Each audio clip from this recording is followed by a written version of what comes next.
Welcome to my channel. Sit back, close your eyes, and start listening.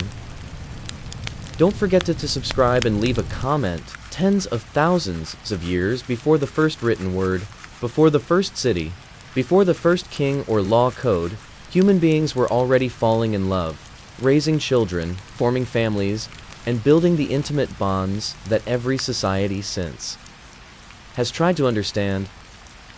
Yet almost everything popular culture claims to know about Stone Age relationships, images of clubs, cave dragging, and chaotic promiscuity, comes not from evidence, but from guesswork, cartoons, and centuries-old assumptions dressed up as fact.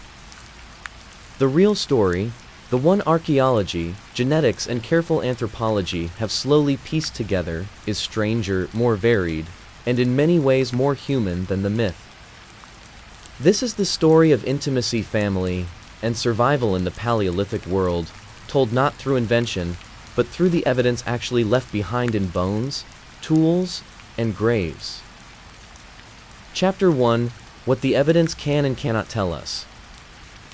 Before exploring what is known about Stone Age, intimacy, and family life, it is essential to understand the limits of the evidence itself, because those limits shape everything that follows. The Paleolithic period, the Old Stone Age, stretches back roughly 2.5 million years and continues until around 12,000 years ago, an almost unimaginably long span of time during which early hominins evolved into anatomically modern humans, developed language, spread across nearly every continent, and slowly built the cultural foundations of everything that came after. For the overwhelming majority of this period, there was no writing of any kind.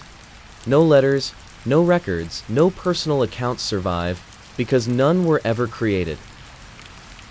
Everything researchers know about Paleolithic sexuality, marriage, and family structure must be inferred indirectly, through physical remains, and inference of this kind carries real limitations that responsible historians and archaeologists are careful to acknowledge.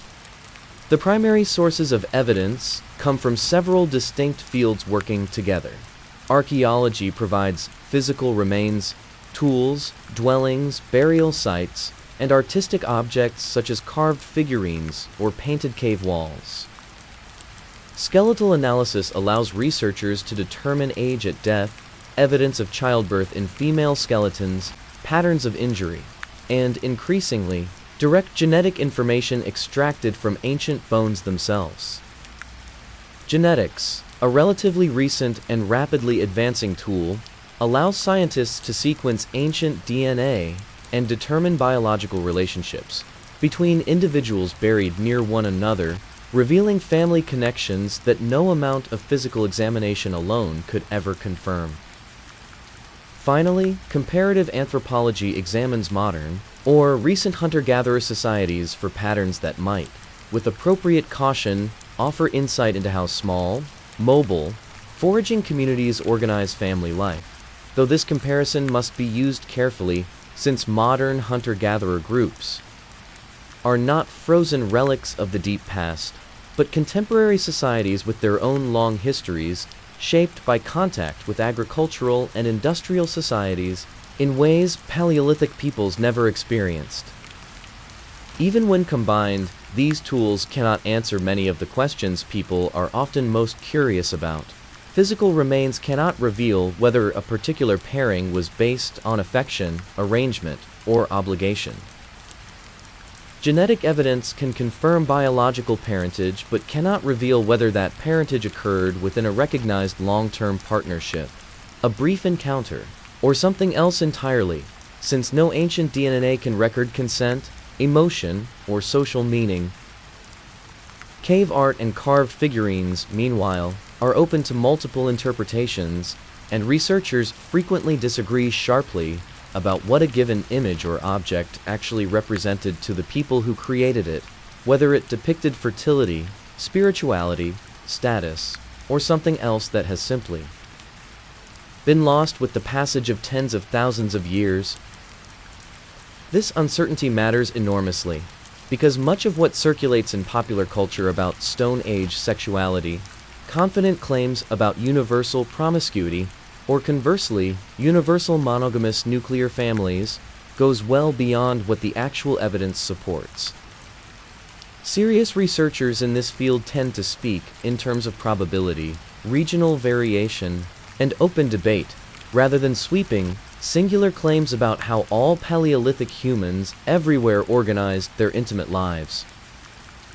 Given the vast span involved and the enormous geographic range across which early humans lived, from the plains of Africa to the tundra of Ice Age Europe, it would in fact be far more surprising to discover a single universal pattern than to find, as the evidence increasingly suggests, considerable variation from one time and place to another. Chapter 2: Survival, Kinship, and the Logic of the Group. To understand intimacy and family life in the Paleolithic world, it helps first to understand the basic shape of the groups in which early humans actually lived. The overwhelming consensus among archaeologists and anthropologists is that Paleolithic humans lived in small, mobile bands, typically estimated at somewhere between 20 and 50 individuals, though this number likely varied considerably depending on region, season, and available resources. These bands were not isolated units drifting alone through the landscape, but were connected to wider networks of related or allied groups, with whom they periodically gathered, exchanged resources, shared information, and, crucially, exchanged marriage partners, a pattern that appears to have been essential both for maintaining genetic diversity and for building alliances between neighboring groups. Survival in this world depended heavily on cooperation, and this cooperative necessity shaped family and social structures in fundamental ways. Raising a human child to independence takes many years, far longer than most other species, and requires an enormous, sustained investment of time, food, and protection. This basic biological reality, sometimes referred to by researchers as the demands of an unusually dependent and slow-developing offspring, meant that successful child-rearing in the Paleolithic world almost certainly required support extending beyond a single mother and father. Anthropologists have proposed a concept known as cooperative breeding to describe this pattern, in which grandmothers, older siblings, aunts, uncles, and unrelated group members all contributed to feeding, protecting, and caring for children, spreading the enormous burden of child-rearing across wider group other than concentrating it solely within an isolated nuclear family. This cooperative structure carries significant implications for how researchers think about Paleolithic partnerships and sexuality more broadly. If children were raised collectively, with substantial investment from individuals beyond their biological parents, this suggests that rigid, exclusive nuclear family units, of the kind often assumed by modern audiences projecting later cultural patterns backward onto the deep past, may not have been the dominant or even a particularly common arrangement across all Paleolithic societies. At the same time, evidence of long-term pair bonding does appear in the archaeological and genetic record in various contexts, suggesting that some form of recognized partnership between specific individuals likely coexisted alongside this broader of shared community support, rather than one arrangement simply replacing the other entirely. Kinship itself, meaning the recognized web of family relationships connecting individuals within and between groups, appears to have been the primary organizing structure of Paleolithic social life, more fundamental in many ways than any specific romantic or sexual arrangement. Marriage and partnership, whatever specific forms they took in a given time and place, functioned within this broader kinship system, often serving practical purposes such as linking separate bands together, establishing mutual obligations of support and resource sharing, and ensuring that individuals had recognized social ties extending beyond their immediate small group, ties that could prove essential during difficult seasons environmental disasters, or conflicts with rival groups. Understanding this broader context, survival, cooperation, and kinship as the true foundations of Paleolithic social life is essential before turning to the more specific and more debated questions of sexuality, partnership, and family structure that the following chapters will explore. Chapter 3: The Venus Figurines, Fertility, Art, or Something Else.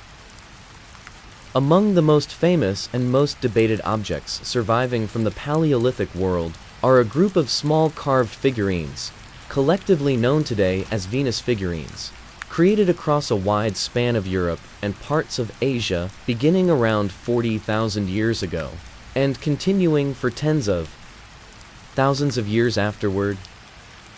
These figurines, carved from stone, ivory, bone, or fired clay, typically depict female forms, often with exaggerated breasts, hips, and abdomens, and frequently with minimal or entirely absent facial detail, a stylistic choice that has fueled enormous scholarly debate about what these objects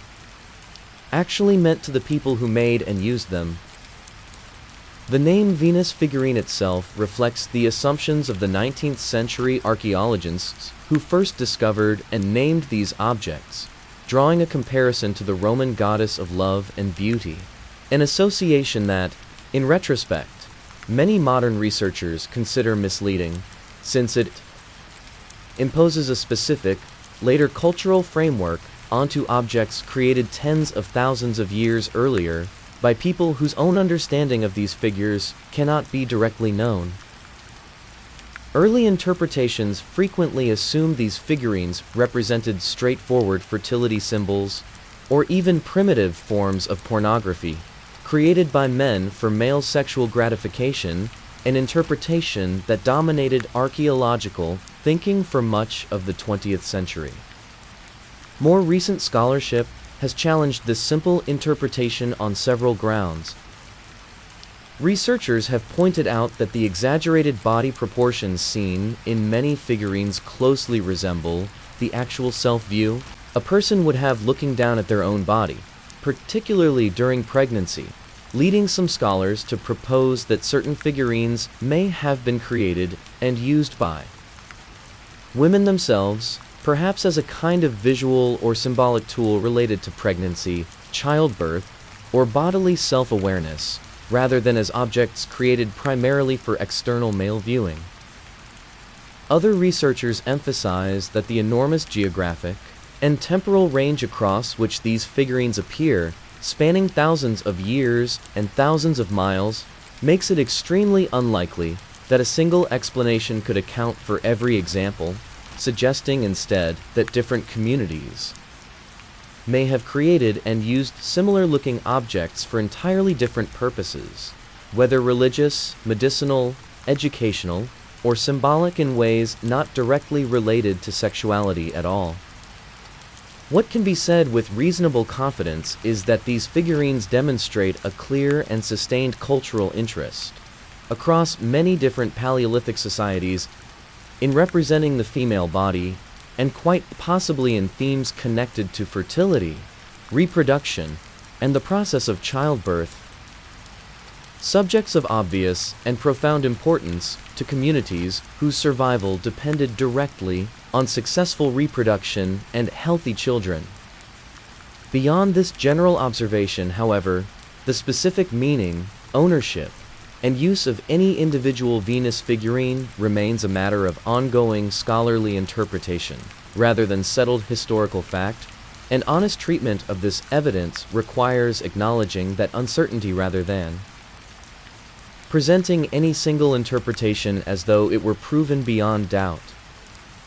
Chapter 4: Monogamy, Polygamy, or Neither. What the evidence suggests. Few questions about Paleolithic life generate as much popular speculation and as much genuine scholarly disagreement as the question of what partnership structures early humans actually practiced. Popular narratives often present two competing extremes, either an image of primitive promiscuity, with no lasting partnerships at all, or a projection of the modern nuclear family, complete with lifelong monogamous marriage, backward onto the deep past. The actual evidence, drawn from genetics, comparative anthropology, and human anatomy itself, points toward a considerably more complex and variable picture than either extreme suggests.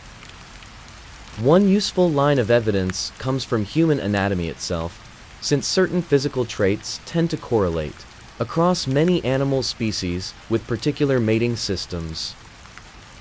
Researchers have examined factors such as the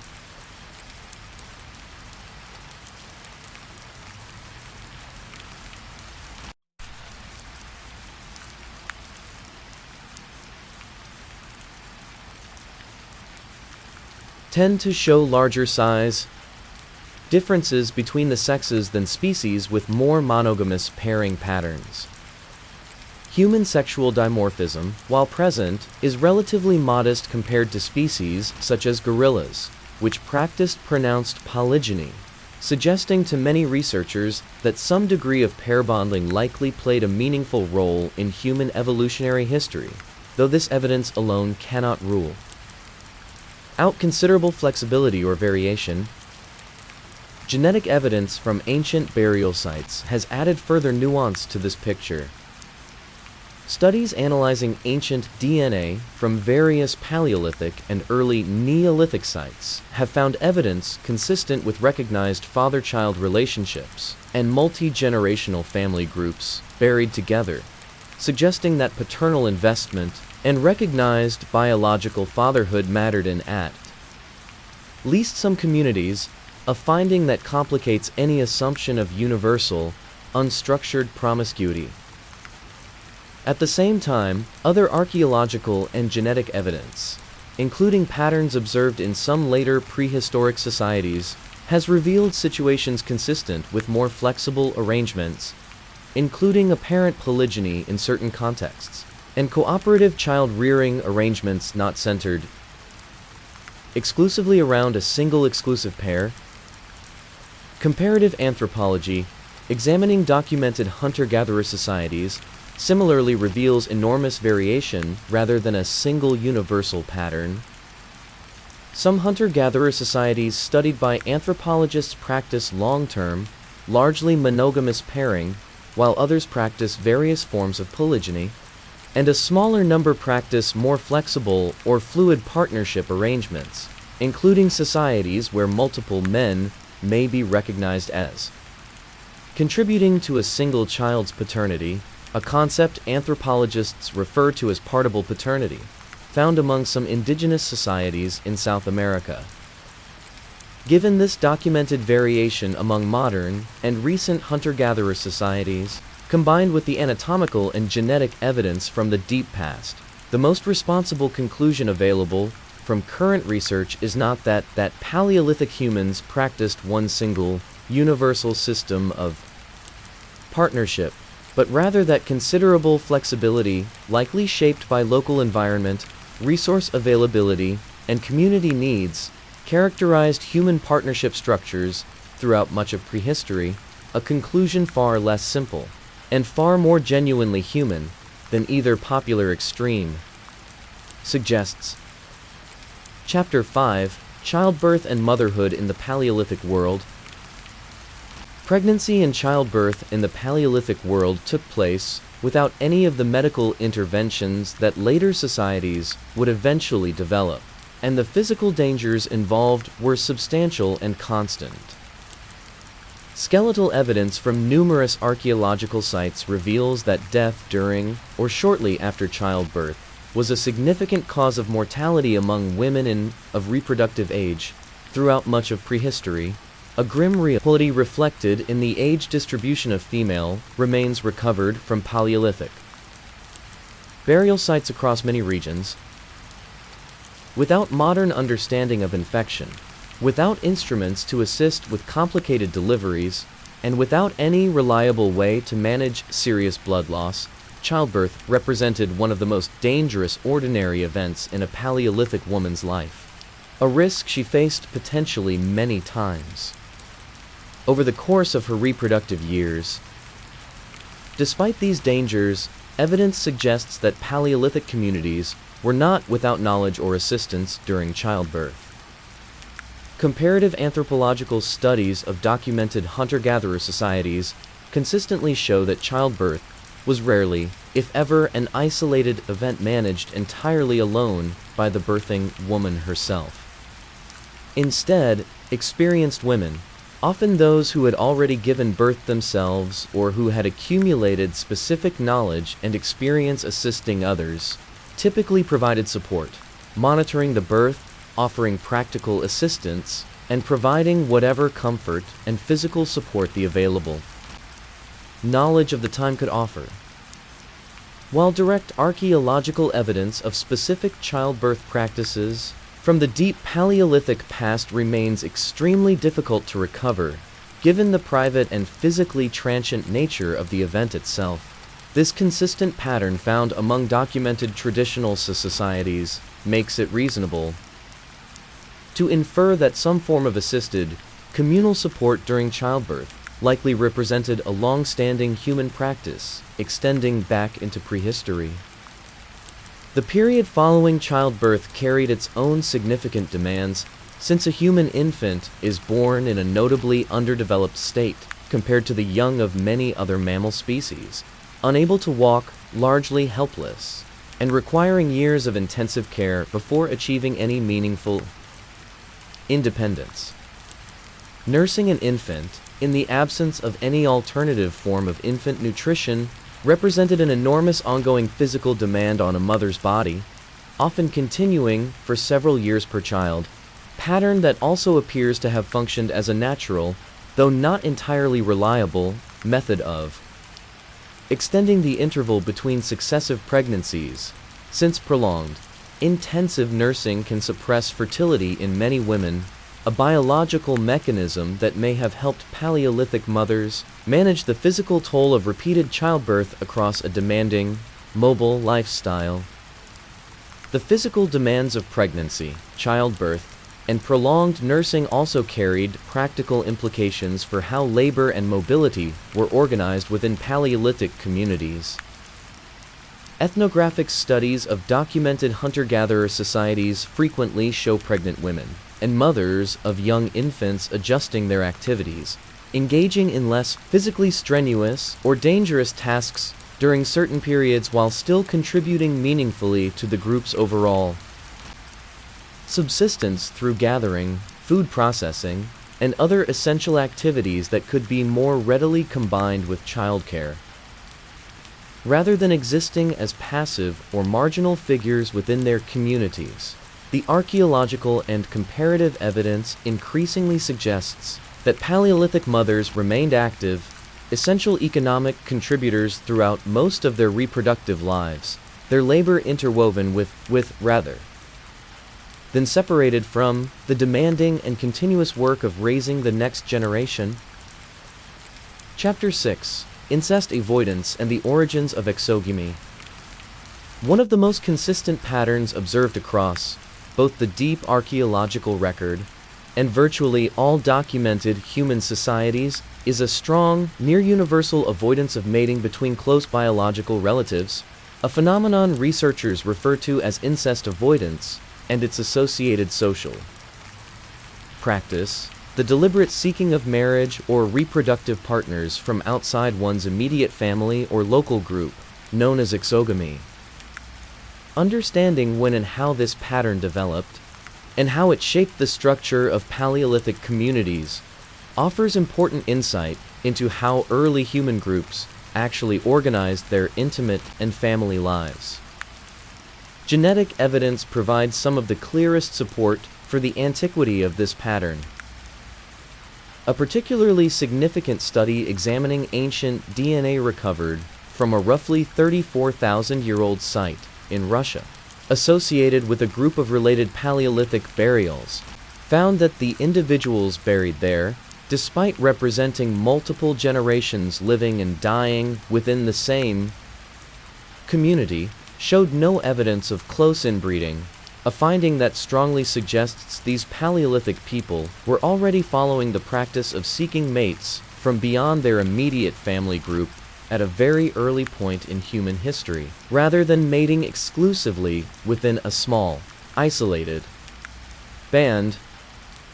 This finding aligns with the broader archaeological understanding of Paleolithic bands as interconnected through wider social networks, since the practical exchange of marriage partners between separate but related groups would have provided one of the clearest and most important reasons for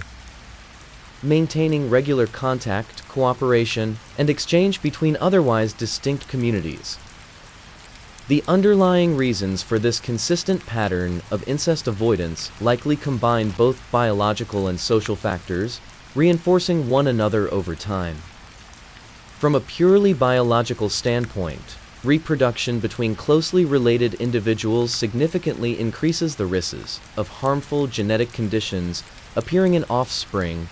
a real and measurable danger that would have placed a small, isolated, inbreeding group at a meaningful survival disadvantage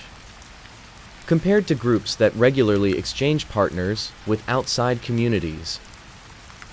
From a social standpoint, the deliberate practice of exogamy, sending or receiving marriage partners between separate bands, created and reinforced practical alliances, extending networks of mutual obligation, trade, and support that could prove essential during difficult seasons, environmental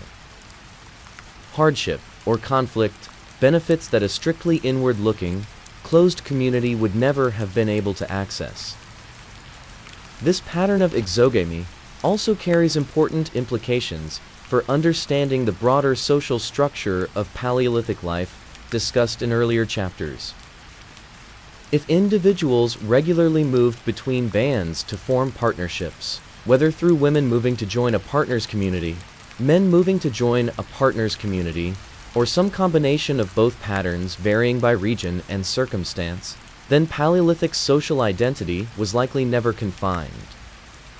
entirely to a single small, isolated group, but instead extended outward through these ongoing marriage connections, weaving separate bands together into larger, interconnected regional networks of kinship, obligation, and mutual support, a social architecture considerably more complex and more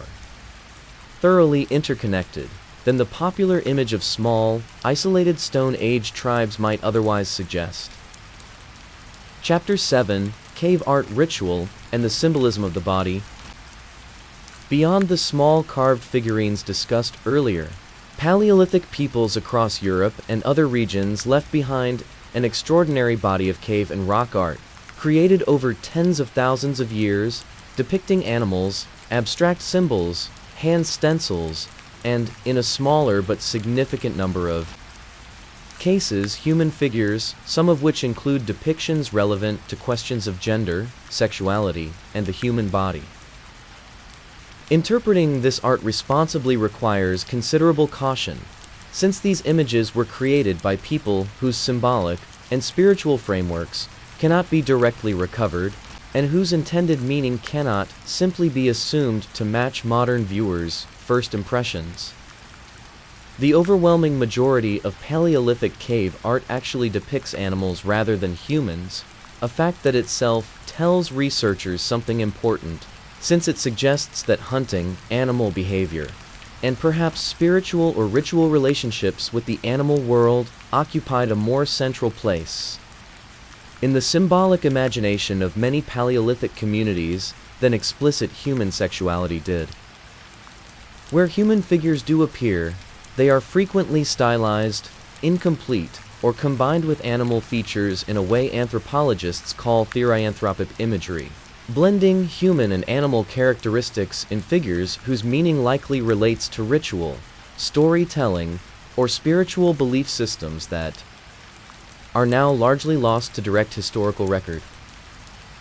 Among the human-related images that do survive, some do include depictions with visible sexual characteristics, and a smaller number of engraved or painted images have been interpreted by various researchers as showing paired figures, though these interpretations remain genuinely debated, and the physical condition of much ancient rock art, faded, damaged, or fragmentary makes definitive interpretation especially difficult. Rather than clear, unambiguous illustrations of everyday sexual practice, most researchers now understand this body of art as most likely connected to ritual, spiritual, or ceremonial purposes, quite possibly linked to themes such as fertility, death, and the relationship between human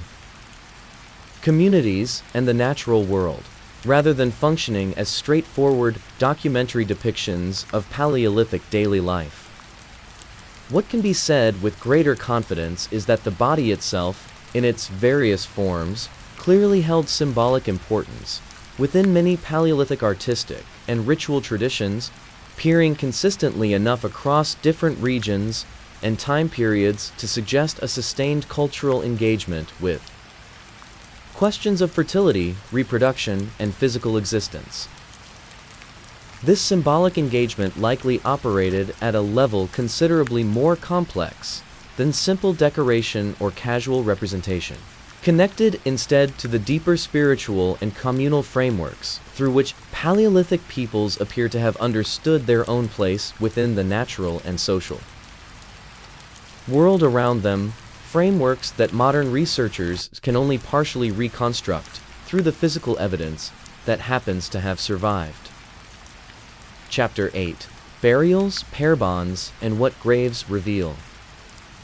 Paleolithic burial sites represent one of the richest and most directly informative sources of evidence available for understanding family structure and partnership in prehistory, since burials often preserve not only physical remains, but also meaningful information about how individuals were grouped, positioned, and honored in death, choices that likely reflected the social relationships and community values of the people who conducted the burial. Several particularly well-studied Paleolithic burial sites have offered researchers valuable, if still carefully interpreted, insight into these questions. One especially significant example comes from the site of Sungyr in present-day Russia, dating to approximately 34,000 years ago, where archaeologists discovered the burials of two adolescents, positioned head-to-head, richly adorned with thousands of carefully crafted ivory beads and grave goods representing an enormous investment of time and skill. Genetic analysis of these individuals revealed that they were not closely related, and researchers have proposed various interpretations of this striking double burial, ranging from a recognized partnership to ritual or ceremonial significance connected to the community's broader social and spiritual practices, though the precise relationship between the two individuals cannot be established with absolute certainty from the physical evidence alone. Other Paleolithic and early post-Paleolithic burial sites have revealed different patterns worth noting. Some graves contain adult male and female remains buried together with evidence suggestive of a recognized partnership, sometimes accompanied by children, offering support for the idea that some form of recognized long-term pairing, potentially resembling what later cultures would call marriage, existed within at least some Paleolithic communities. Other sites reveal multi-generational family groupings, or burials organized around apparent kinship ties, rather than specifically around paired adult partnerships, reinforcing the broader picture, discussed in earlier chapters, of considerable variation across different times, places, communities rather than a single universal family model. It is worth emphasizing, as with the interpretation of cave art and carved figurines, that burial evidence, however informative, still requires careful and often cautious interpretation. The specific reasons a particular community chose to bury certain individuals together with certain grave goods in a certain position likely reflected a complex combination of kinship, social status, spiritual belief, and specific community customs that modern researchers can only partially reconstruct. Nonetheless, Taken together, the accumulated evidence from numerous burial sites across different regions and time periods strongly supports the conclusion that recognized family and partnership bonds, whatever their precise form in a given community, mattered deeply enough to Paleolithic peoples, that they were consistently and deliberately reflected in how communities honored their dead. Chapter 9: Diverse Roles. Beyond a simple male-female divide, much of the popular imagination surrounding Paleolithic gender roles rests on a simplified assumption, often summarized in the phrase describing men as hunters and women as gatherers, a division long presented as a straightforward, universal, and biologically fixed feature of prehistoric life. In recent decades, however, archaeological and skeletal evidence has increasingly complicated this simple picture, revealing a more varied and more genuinely interesting reality than the traditional assumption allowed for. Skeletal analysis has provided some of the most direct challenges to the traditional model. Researchers examining the skeletal remains of Paleolithic women from various sites have found evidence of significant upper body strength and bone development patterns consistent with sustained, repeated physical activity of the kind associated with tasks such as tool use, hide processing, and, at least some interpreted cases, active participation in hunting activities, rather than remains reflecting exclusively lighter, gathering-focused labor. Additionally, several notable archaeological discoveries, including burials containing hunting tools and weapons, found alongside female skeletal remains at various sites across different regions and time periods, have provided direct physical evidence difficult to reconcile with a model assuming women were universally and exclusively excluded from hunting activities throughout the Paleolithic world. Comparative anthropological evidence from documented hunter-gatherer societies similarly reveals considerably more flexibility in gendered labor division than the traditional simplified model suggests. Studies of various documented hunter-gatherer groups show meaningful variation in how hunting, gathering, and other essential tasks were divided among community members, with some societies showing more rigid gendered divisions and others showing women actively participating in hunting activities, particularly in contexts involving group hunting techniques or the pursuit of smaller game, rather than a single universal pattern, applying uniformly across all documented traditional societies. This does not mean that no meaningful patterns or general tendencies existed regarding labor division in Paleolithic communities, since physical differences in average strength and the specific demands of pregnancy, childbirth, and nursing likely did influence, in a general and probabilistic sense, how labor was often organized within many communities. However, the accumulating evidence strongly suggests that these patterns were considerably more flexible, variable, and adaptable to specific community circumstances than the rigid, universal division long assumed by earlier generations of researchers, a conclusion that fits naturally within the broader picture developed throughout this narration of Paleolithic social life as genuinely diverse and responsive to local environment and community need, rather than governed by a single fixed, universal template applied uniformly across the enormous span of prehistoric time and geography. Chapter 10: What Modern Hunter-Gatherer Societies Can and Cannot Teach Us. Throughout this exploration of Paleolithic intimacy, family, and social structure, comparative evidence drawn from documented hunter-gatherer societies has appeared repeatedly as a valuable, though carefully qualified, source of insight. Understanding precisely how, and how carefully, this kind of comparison should be used is essential to engaging responsibly with this entire field of study, since misuse of this comparative method has historically led to some of the most significant errors and oversimplifications in how popular culture imagines the deep past. The underlying logic behind this comparative approach rests on a reasonable, if limited, assumption. Societies that continue to rely primarily on hunting and gathering for subsistence, living in small, mobile groups without agriculture, writing, or large-scale political organization, may share certain practical social patterns with ancient hunter-gatherer societies, since both face broadly similar practical challenges related to mobility, resource scarcity, and small population size. Anthropologists have studied numerous such societies over the past century and a half, including groups such as the Hadza of Tanzania, the Jurhonsi of the Kalahari, and various other communities across different continents, gathering detailed observations of family structure,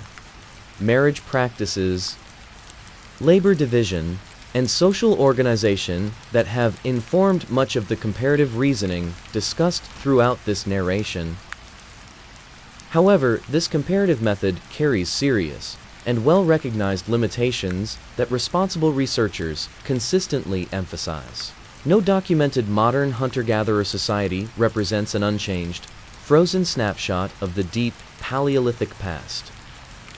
Every such society has its own long, particular history, shaped by thousands of years of independent cultural development,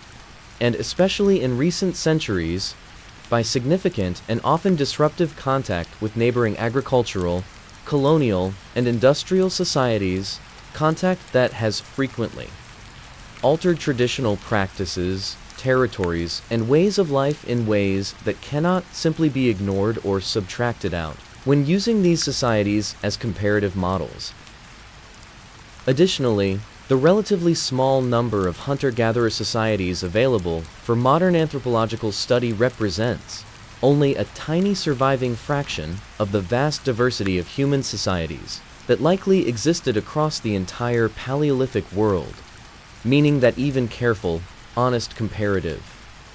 study can only ever offer suggestive possibilities rather than definitive proof about how any specific ancient community actually lived.